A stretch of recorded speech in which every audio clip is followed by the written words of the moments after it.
উম্মতের আগে সর্বপ্রথম জান্নাতে কদম রাখবেন। এমন উম্মতের সংবাদ তাওরাত কিতাবের ভিতরে পয়গম্বর মুসা দেখার পরে রব্বে কারীমকে বলে, আল্লাহ এটা কেমন উম্মত, যে উম্মত আমল করবে একটা সওয়াব লেখা হবে তার আমলনামায় 70টা। যে উম্মতের হায়াত কম কিন্তু তার হায়াতের ভিতরে বরকত থাকবে অনেক বেশি। যে উম্মত সমস্ত নবীর উম্মতের আগে জান্নাতে কদম রাখবেন, রব্বুল আলামিন আপনি আমাকে এই উম্মতগুলো দান করে দেন। দৌর মজবুর আয় সৈয়দ আলম, मैं दूर हो मजबूर ऐ सैयद आलम, दीदार दिखाते नहीं आवाज सुना दो, दीदार दिखाते नहीं आवाज सुना दो। शुक्र अदा करছি মহান রব্বুল আলামিনের দরবারে, যে মহান রব্বুল আলামিন অতি দয়া করে মায়া করে মেহেরবানি করে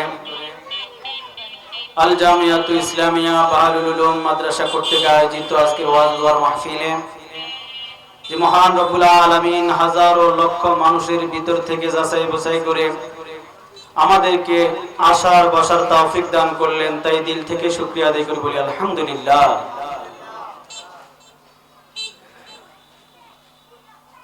আসলে আমরা আখির নবীর উম্মত হয়েছি, আমরা কত দামি আমরা অনেকেই এটা উপলব্ধি করতে পারি না।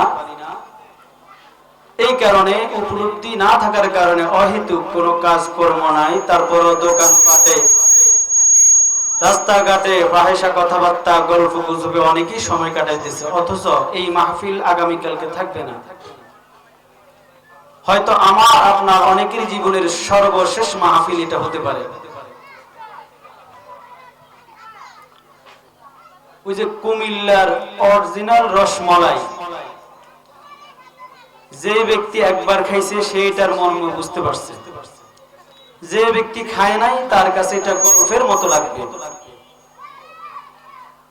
অন্ধ মানুষ, অন্ধের সামনে যদি আপনি আয়নার গুণগান বলতে থাকেন যে আয়না দেখতে এমন, আয়নাতে যেমন চেহারা তেমন দেখা যায়, একটা অন্ধ লোকের সামনে যদি আপনি আয়নার গুণগান করেন এটা কোনো লাভই হবে না।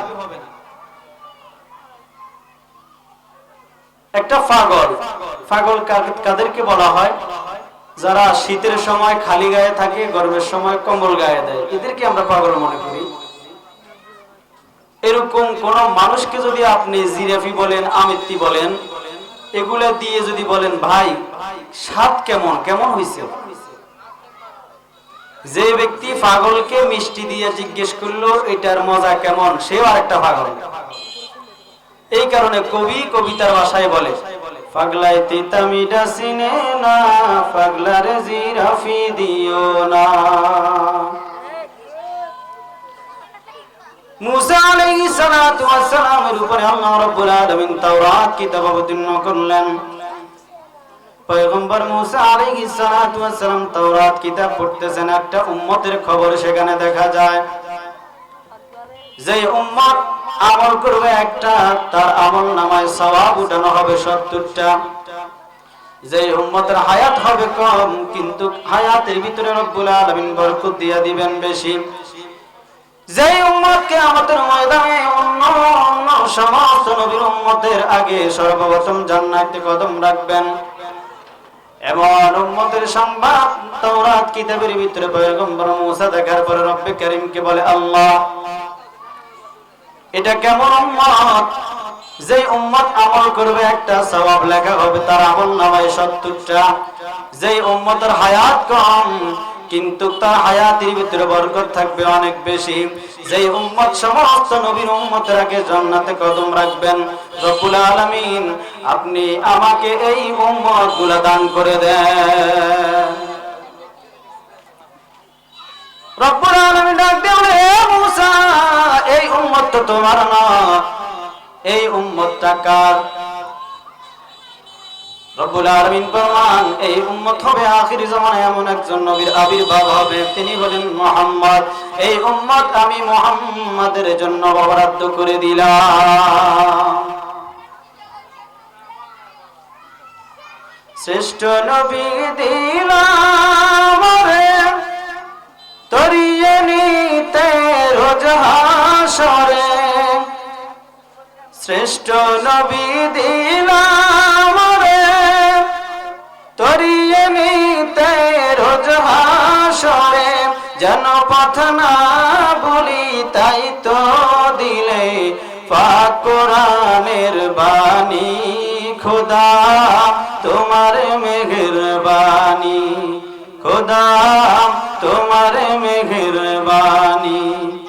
এ সুন্দর ফুল সুন্দর ফল মিঠা নদীর পানি, খোদা তোমার মেহেরবানি, খোদা তোমার মেহেরবানি।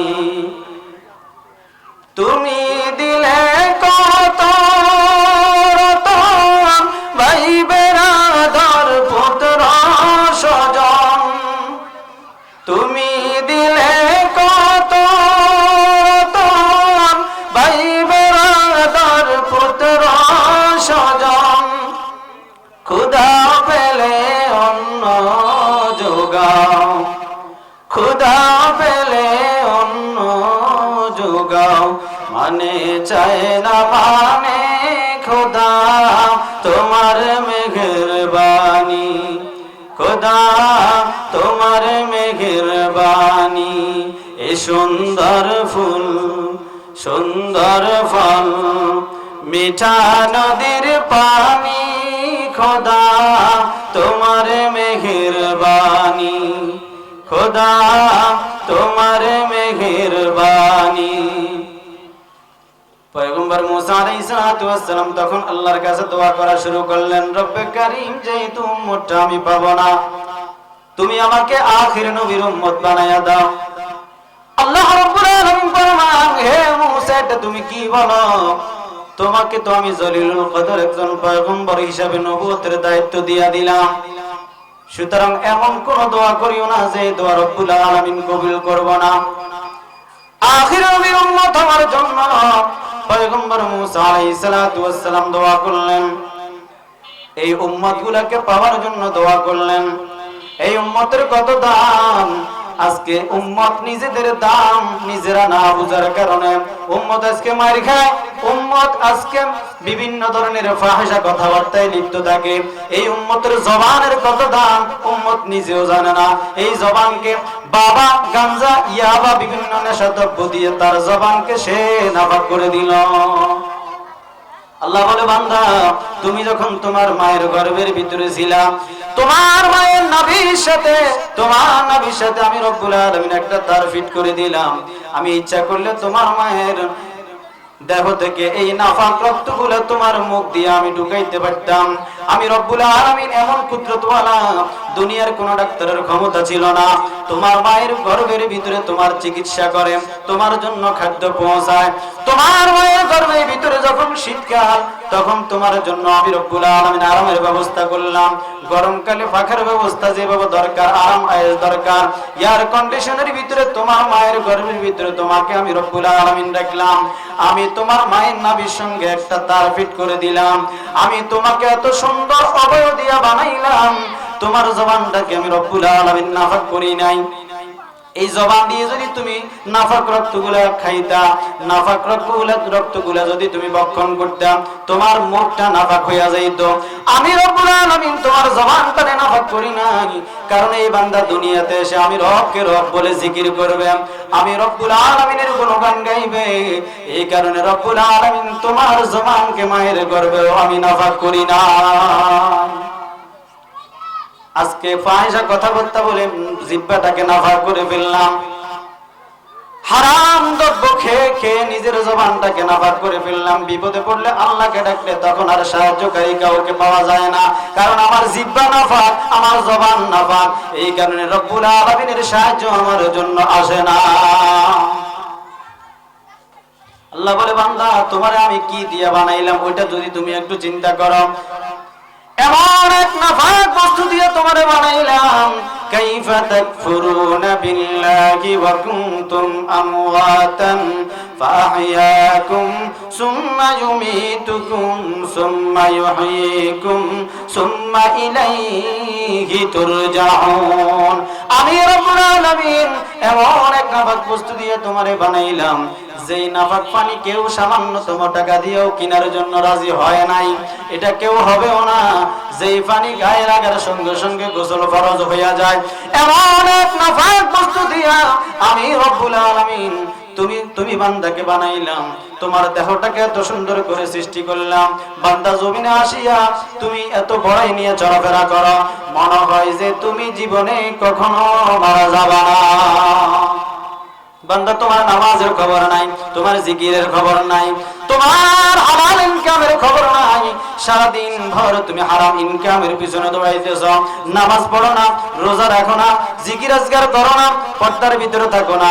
তোমার ছেলে মেয়েকে যে দ্বীনি শিক্ষা দিতে হবে, বাহাদুর উলুম ইসলামিয়া মাদ্রাসা, এই মাদ্রাসার ভিতরে কোরআনের তালিম দেওয়া হয়, রাসূলের হাদিসের তালিম দেওয়া হয়, সন্তানদেরকে শেখানো হয় হারাম যে জিনিসটা, হারাম জিনিস ভক্ষণ করা যাবে না, হারাম থেকে দূরে থাকতে হবে। এই মাদ্রাসায় সন্তানদেরকে এইরকম কোরআন হাদিসের তালিম শেখানো হয়।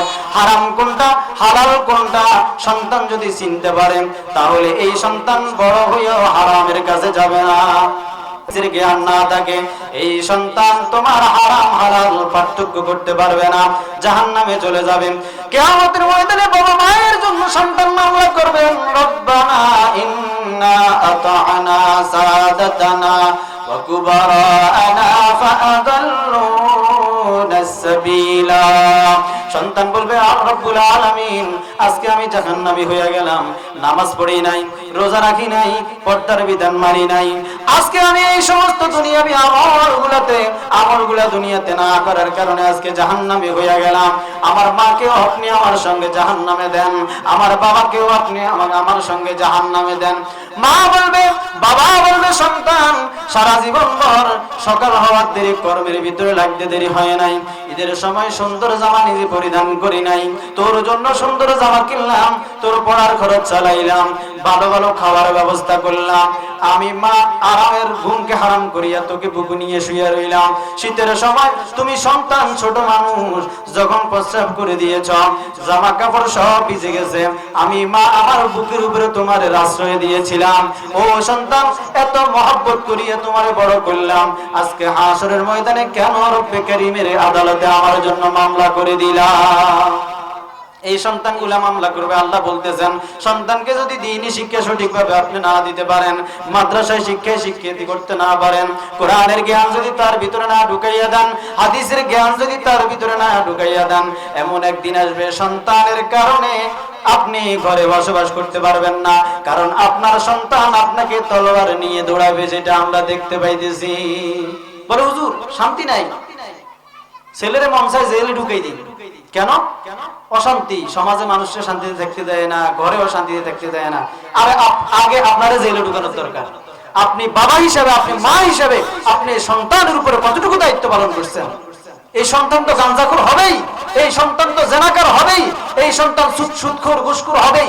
কারণ ছোটবেলা এরকম সুযোগ সুবিধা থাকার পরও বাড়ির পাশে, বাসার পাশে মাদ্রাসা, অথচ তাকে হারাম হালালের জ্ঞান আপনি দেন নাই। আজকে সে যখন এই জ্ঞান অর্জন না করার কারণে, বাবা কি জিনিস, মা কি জিনিস, এটা তার কাছে কদর না থাকার কারণে আজকে মা বাবাকে দাও নিয়ে দৌড়াইতেছে। এটা তো আপনার ব্যর্থতা, আপনি গার্ডিয়ান হিসেবে। কত দামি নবীর উম্মত নিজেও জানি না, থাকতো অন্যকে আমরা শিখাবো। রাসূল আকরাম সাল্লাল্লাহু আলাইহি ওয়াসাল্লাম ফরমান, কিয়ামতের ময়দানে আদম আলাইহিস সালাতু ওয়াস সালাম থেকে শুরু করে সমস্ত নবীরা জান্নাতের গেটের মধ্যে যাবেন। জান্নাতের গেটের মধ্যে একজন দারোয়ান থাকবেন, জান্নাতের গেটের ভিতরে সে তালা লাগাইয়া বসে থাকবেন।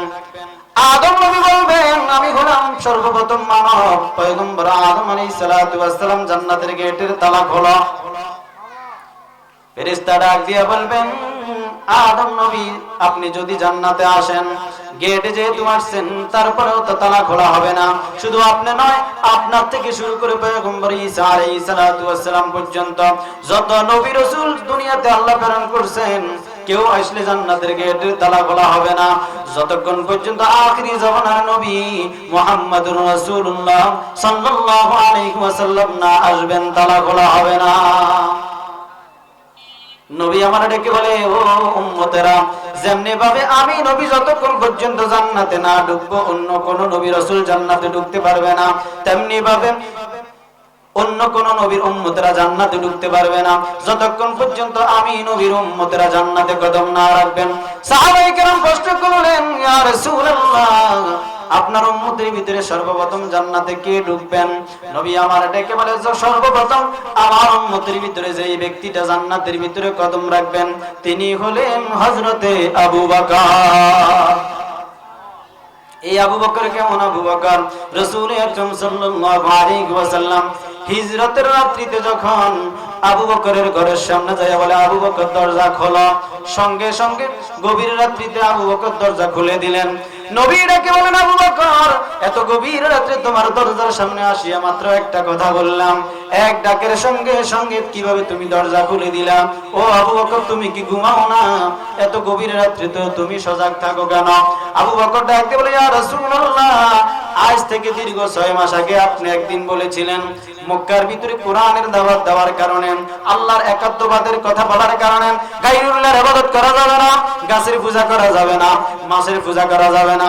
আসমান ও জমিনের মালিক যিনি, কুল কায়নাতের মালিক যিনি, ইন্নী ওয়াজ্জাহতু ওয়াজহিয়া লিল্লাযী ফাতারাস সামাওয়াতি ওয়াল আরদা হানিফান ওয়া মা আনা মিনাল মুশরিকিন। গাছ আমার দেবতা নয়, সূর্য আমার দেবতা নয়, তুলসী গাছ আমার দেবতা নয়। আসমানের মালিক যিনি, জমিনের মালিক যিনি, আমার নামাজ তিনার জন্য, আমার কুরবানি তিনার জন্য, আমার জিকির তিনার জন্য, আমার রুজি রোজগার, আমার দান সদকা সকল কিছু একমাত্র আমি আমার রবের জন্য কুরবানি করে দিলাম। নবীজি যখন এই কথাগুলো মক্কার মানুষের কাছে বলতেছেন, এমন মুহূর্তে মক্কার মানুষদের অত্যাচারের কোনো শেষ নাই। নবীকে বিভিন্ন ধরনের ফাহিশা কথাবার্তা বলা শুরু করে দিল। মাজনুন বলতেছেন, পাগল বলতেছেন, জাদুকর বলতেছেন। রাসূল আকরাম সাল্লাল্লাহু আলাইহি ওয়াসাল্লাম একদিন আবু বকরকে বললেন, আবু বকর রে, মক্কায় যেভাবে মানুষগুলো আমার শত্রুতে রূপান্তরিত হইতেছে, মনে হয় একদিন না একদিন আমি মক্কা ছেড়ে চলে যাইতে হবে, হিজরত করতে হবে। ও আবু বকর, যেই দিন আমি হিজরতের দিকে রওনা হব, মদিনায় রওনা হব, তুমি আবু বকরকে আমার হিজরতের সাথী হিসেবে আমি নিয়ে নিব। হযরত আবু বকর বলে, ইয়া রাসূলুল্লাহ, দীর্ঘ 6 মাস আগে এক রাত্রি আপনি আমাকে বলেছিলেন, আবু বকর রে, তোমারে নিয়ে কোন এক রাত্রিতে আমি হিজরতে রওনা হব। ওই দিন থেকে আমি আবু বকর দীর্ঘ 6 মাস বিছানার সাথে পিঠ লাগাই না, কারণ আমি আবু বকর চিন্তা করলাম আমার নবী যখন আমি আবু বকরের বাড়ির কাছে আসিয়া বলবে, আবু বকর, আবু বকর, ও আবু বকর দরজা খোলো, তখন কাফের বেঈমানেরা আমার নবীকে আক্রমণ করবে। এই ভয়ে, এই চিন্তায় আমি আবু বকর ঘুমাই না। রাত্র যখন হয়, এই দরজার সঙ্গে পিঠ লাগাইয়া দাঁড়াইয়া দাঁড়াইয়া আপনার অপেক্ষায় আমি অপেক্ষমান। হযরত আবু বকরকে নিয়ে নবীজি রওনা হলেন হিজরতের দিকে। দীর্ঘ লম্বা রাস্তা পাড়ি দেওয়ার পরে রাসূল আকরাম সাল্লাল্লাহু আলাইহি ওয়াসাল্লাম গুহার ভিতরে ঢুকলেন বিশ্রামের জন্য। হযরত আবু বকরকে সাথে নিলেন। হযরত আবু বকর নজর করে দেখেন গুহার চতুর্দিকে সাপ যে আসা যাওয়া করছে, সাপের অনেকগুলা গর্ত দেখা যায়। হযরত আবু বকরের গায়ের মধ্যে চাদর ছিলেন, চাদরকে ছিঁড়ে ছিঁড়ে তিনি গর্তের সমস্ত মুখগুলা বন্ধ করলেন। গর্তের মুখ বন্ধ করা শেষ, চাদরও শেষ হয়ে গেছে। হযরত আবু বকর যখন এইভাবে গুহার ভিতরে বসলেন, নবীজি ডাক দিয়ে বললেন, আবু বকর, আমি একটু তোমার পায়ের উপরে মাথা রেখে বিশ্রাম করতে চাই। আবু বকর নবীজির জন্য তিনার পাটা মেলে দিলেন। নবীজি আবু বকরের পায়ের মধ্যে মাথা রাখিয়া ঘুমাইতেছেন। আবু বকর নজর করে দেখে সমস্ত গর্ত বদ্ধ করলাম, কিন্তু আবু বকরের পায়ের নিচ দিয়ে একটা গর্ত এখনো রইয়া গেছে। কিন্তু আবু বকরের কাছে তো ওই গর্ত বন্ধ করার জন্য কোনো চাদর নাই। হযরত আবু বকর চিন্তা করলেন, আমার নবী ঘুমাইতেছেন, কোন সাপ যদি এখন বাইর হয়, এই গর্ত দিয়ে কোন সাপ বাইর হইলেন আমার নবীজির ঘুমের ভিতরে ব্যাঘাত সৃষ্টি হয়ে যাবে। এই কথা চিন্তা করিয়া পায়ের গোড়ালি দিয়ে হযরতে আবু বকর গুহার মুখের মধ্যে চাপ দিয়া ধরে রাখলেন, যদি কোন সাপ থাকে যেন বাইর হইতে না পারে। সাপ কোন গর্তের ভিতরে ছিল না। আবু বকর যে গর্তের মুখের মধ্যে মধ্যে চাপ দিয়েছেন, ওই গর্তেই সাপ অবস্থান করতেছেন। সাপে আবু বকরের পায়ের মধ্যে একটা সবল মারলেন। আবু বকর কোনো শব্দ করে না, কারণ নবীজির ঘুমে ব্যাঘাত সৃষ্টি হবে। দুইটা সবল মারলেন, তিনটা সবল যখন মারলেন, দেখেন কত মহাব্বত নবীর জন্য থাকলেন। সাধারণ একটা মশা কামড়াইলে নামাজ আমরা ছেড়ে দিই, নামাজের ভিতরে মশা কোথায় কামড়াইছে আমরা বুঝতে পারি, তখন নামাজের আর খবর থাকে না, মশা মারার জন্য অনেকে পাগল হইয়া যায়। আর হযরতে আবু বকরকে সাপে একে একে তিনবার সবল দিলেন, তারপরে আবু বকর ও শব্দ করেন না। সমস্ত শরীর বিষে যখন নীল হয়ে গেছেন, হযরতে আবু বকরের অজান্তে চোখ দিয়ে যখন টপ টপ করে পানি পড়তেছেন, এক ফোঁটা পানি রাসূল আকরাম সাল্লাল্লাহু আলাইহি ওয়াসাল্লামের চেহারার মধ্যে পড়ার সঙ্গে সঙ্গে নবীজি তাকিয়ে দেখেন আবু বকর কান্না করতেছেন। নবীজি শোয়া থেকে বসে গেলেন, ডাক দিয়ে বলে, আবু বকর রে, বাড়ির কথা বুঝি মনে হয়ে গেছে, সন্তানাদি স্ত্রী পরিজনের কথা বুঝি মনে হয়ে গেছে। তখন আবু বকর ডাক দিয়ে বলে, আল্লাহর কসম খাইয়া বলি গো নবী, আমার বাড়ির কথা মনে হয় নাই, ছেলে মেয়ের কথা মনে হয় নাই, আমার ব্যবসা বাণিজ্য কোনো কিছুর কথা মনে হয় নাই, সকল কিছু আমি আপনার জন্য কুরবানি দিয়া দিলাম। নবীজি বলেন, আবু বকর তাহলে তুমি কান্না করো কেন? আবু বকর বলেন, ইয়া রাসূলুল্লাহ, এই গর্তের মুখের মধ্যে আমার পাটা আমি যখন রাখলাম, আমাকে সাপে একে একে তিনবার সবল করছে, সারা শরীর বিষাক্ত হয়ে যাওয়ার কারণে নিজের অজান্তে চোখ দিয়ে পানি বাইর হয়ে গেছে। নবীজি বলে, আবু বকর, সাপে তোমার তিনবার সঙ্গল করছে, তিনবার কামড়াইলো, তারপরেও কেন আমি নবীকে ঘুম থেকে উঠাইলে না, এত দেরি কেন করলা? আবু বকর বলে, ইয়া রাসূলুল্লাহ, আমি আবু বকরের জীবন চলে যাইতে পারে, কিন্তু রাসূলের আরামের ঘুমকে আমি ভাঙতে পারি না। রাসূল আকরাম সাল্লাল্লাহু আলাইহি ওয়াসাল্লাম নিজের থুতু বাহির করিয়া আবু বকরের পায়ের মধ্যে লাগাইয়া দিলেন। সঙ্গে সঙ্গে আবু বকরের সমস্ত সাপের বিষের ক্রিয়া মুহূর্তের ভিতরে দূর হইয়া যায়।